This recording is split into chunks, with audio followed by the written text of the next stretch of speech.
Good morning friends. এত ঠান্ডা, মুখ থেকে আর কথা বেরোচ্ছে না। অনেকবার ভয়েসটা কাটার পরে আপাতত এইটা রাখলাম। যাই হোক, তোমরা সকলে আশা করি খুব ভালো আছো, আর আমিও ভালো আছি। শীতে ঠান্ডাতে ভীষণ জমে যাচ্ছি। একে তো ঠান্ডা, তারপরে রুমের মধ্যে পুরোটা স্টাইলস বসানো, তারপরে আবার ড্যাম রুম। ভাবো কিভাবে আমরা আছি, ভীষণ কিন্তু কষ্টে আছি, কারণ রুমটা ভীষণ রাতে ঠান্ডা এত হয়ে যায়, মনে হয় 0 ডিগ্রিতে চলে এসেছি। তো যাই হোক, আর আশা রাখি তোমরাও ভালো আছো, ভালো থাকো। আর আজকের ব্লগটি অবশ্যই তোমাদের ভালো লাগবে। সকাল সকাল উঠে তোমার দাদাভাই তো সেই বেরিয়ে গেছে। সকাল নয়, ওটা বললে হয় যে ভোরবেলাতে, অনেক ভোর থাকে, সে উঠে ও বেরিয়ে যায় 5:30টার দিকে। আমি তো সকালে উঠতে তবুও আমার ভীষণ ঠান্ডা লাগে। ও এত ভোরে যায়, কিছু করার নেই, যেহেতু ওর স্কুলটা এতটা দূরে। তো এখন আপাতত 2 মাস কিন্তু এভাবে আমাদের ওকে কষ্ট করে জার্নি করতে হবে। আর তারপরেই কিন্তু আমরা এই রুমটা ছেড়ে দেবো 2 মাসের মধ্যে। তখন হয়তো অতটা আর এত জার্নি কষ্ট আর হয়তো এতটা হয়তো হবে না। কী বলো তো, কোনো কিছু না কষ্ট না করলে কোনো কিছু কিন্তু সহজে কিন্তু ওই যে সাফল্য কিন্তু পাওয়া যায় না। আর আমরা যেহেতু আগে থেকেই এখানে ভাড়ায় থাকতাম, হঠাৎ করেও আমরা ছাড়তে পারছি না, কারণ এমনিতেই মাধ্যমিক উচ্চ মাধ্যমিক ওরা টিউশন ধরা আছে। তো ওদেরকে না সেশন কমপ্লিট করে দিয়ে বেরোনোও যাবে না, তার জন্য আমরা সেখানে থেকে যাচ্ছি। তারপরে আরও একটা বড় প্রবলেম হচ্ছে ওই যে মানি। তো যেহেতু আমাদের মোটামুটি একটা ওই সংসার চলে যাওয়ার মতন ইনকাম, তো তার মধ্যে এক্সট্রা টাকা কিন্তু সেরকম জমানো ছিল না। তো একটা রুম ছাড়তে হলে কিন্তু আমাদের একটা গাড়ি ভাড়া করতে হবে, আর গাড়ি ভাড়ার তো খরচ তো আছে, তাই না?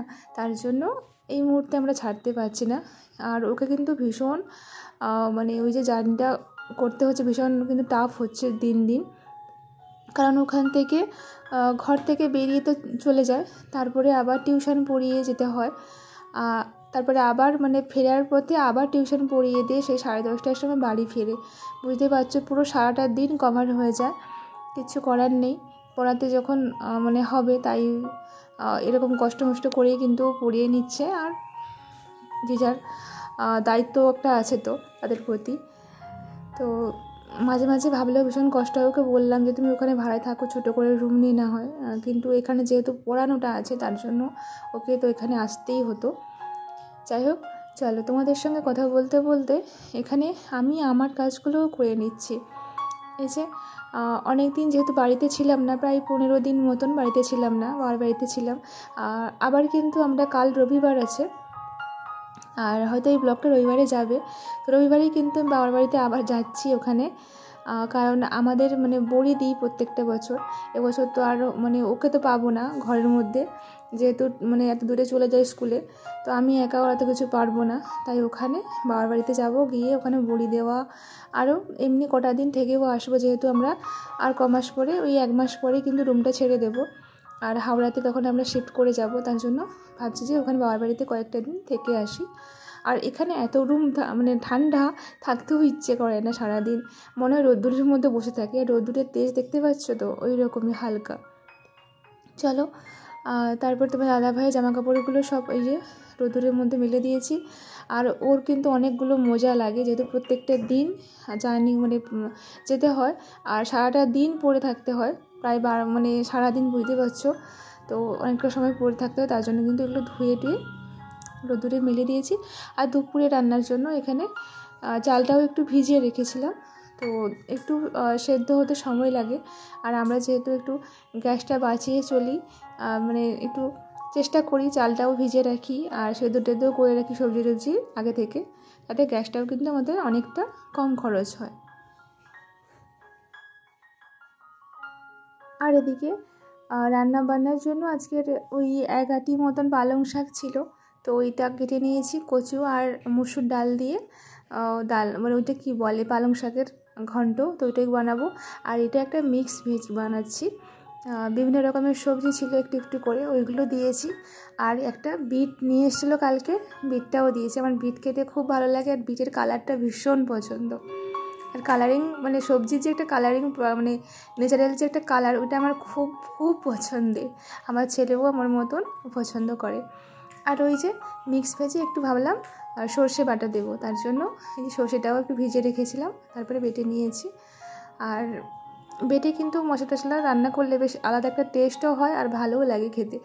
মানে এগুলো সবসময় তো করতে পারি না ঠান্ডার জন্য, তো মাঝে মাঝে এই যে শখের জন্য মানে বানাই।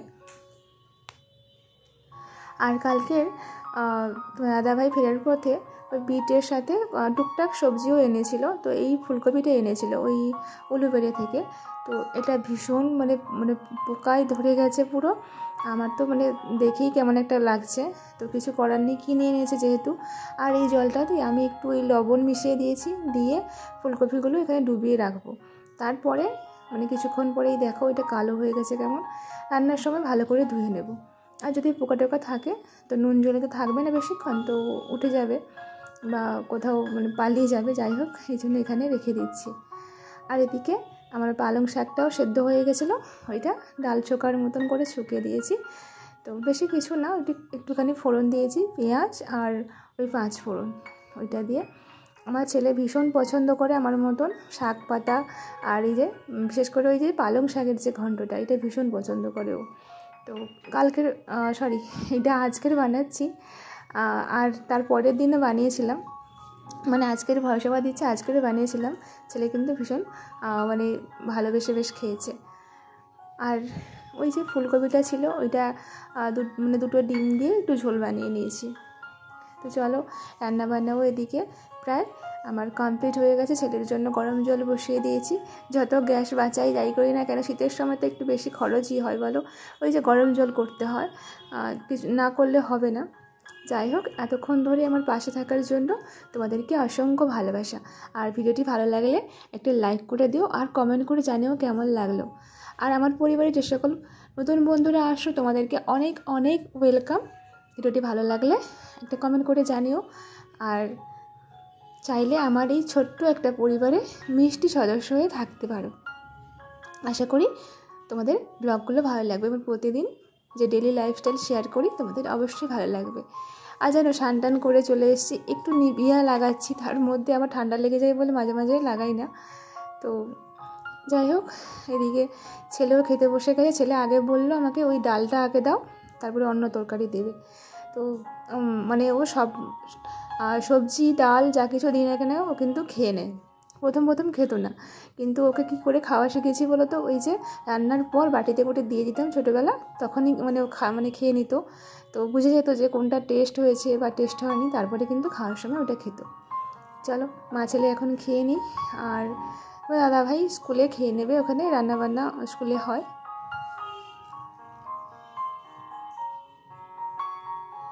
খেতে দিয়ে এখন চলে এসে ঘুমোতে। তারপরে ভাবলাম ওর ছেলের জামা কাপড়গুলো শুকনো হয়ে গেছে। আর মা ওই যে খিরাইতে গেছিলাম, মাও আমার শাড়ি কটা মানে বের করেছিল, পরেছিল, তো ওইগুলো মানে রোদ্দুরে দিয়ে দেওয়া ছিল, সব আজকে গুছিয়ে নিচ্ছি।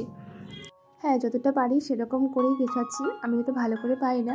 তবে কী বলতো, একটা কথা তো আমরা জানি, আমাদের মানে মেয়েদের সংসারের ক্ষেত্রে কিন্তু আমরা সবটাই কিন্তু করার চেষ্টা করি, আর অবশ্যই সেটা চেষ্টা করতে করতে একটা সময় কিন্তু পারফেক্ট হয়ে ওঠে।